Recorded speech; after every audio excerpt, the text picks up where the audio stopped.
Hi, I'm Cameron. And I'm Aaron, and we're here to discuss how housing impacts climate changes and vice versa. To begin, we all must understand what climate change is. Climate change is a change in global or regional climate patterns over a long period of time. Meanwhile, weather is short-term changes in climate. Humans, throughout their existence, always look for a shelter or a house to stay warm in. In other words, increase their thermal comfort. To do so, they use various heating methods such as furnaces to keep them warm, consuming fossil fuels. As a result, housing has historically been a major polluter of greenhouse gases, and lately, with increasing human population, it's being one of the major factors affecting climate change. In Toronto, for example, 40% of greenhouse gases comes from buildings. In other words, buildings historically have been a major polluter.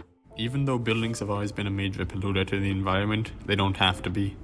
With improving technology, there's been major improvements to buildings' efficiencies, but there's still room to improve.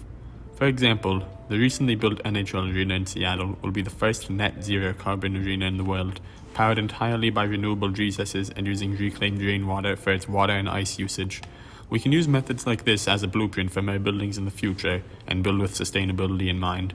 We are not limited to just these changes. We can also make other changes like having buildings more insulated to lower heating emissions, power buildings with renewable energies, and have green roofs that provide greenery to urban areas. As housing affects the surrounding climate, climate change also affects the way that we design buildings. Climate change has been impacting how our houses are built for some time now.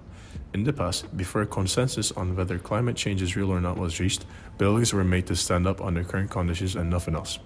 Now that climate change is widely accepted as a fact, we must design buildings to handle current conditions as well as future climate conditions. Buildings must be designed to be more resilient, as well as having a higher range of expected temperatures that the beams must expect to expand and contract in.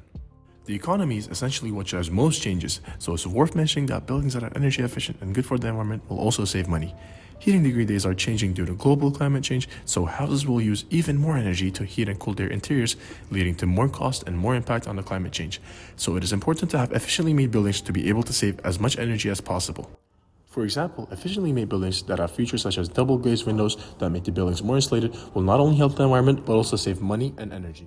Due to rising CO2 levels and melting ice sheets, there's a significant increase in catastrophic events such as tornadoes, droughts, hurricanes, and floods, which would lead to people becoming homeless as their houses are destroyed and lead to mass migration.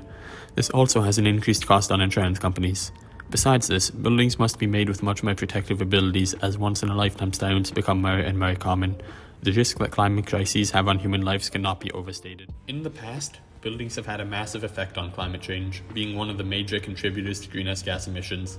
And now, because of the massive changes that climate change is influencing in the world, we must change the way that we design buildings.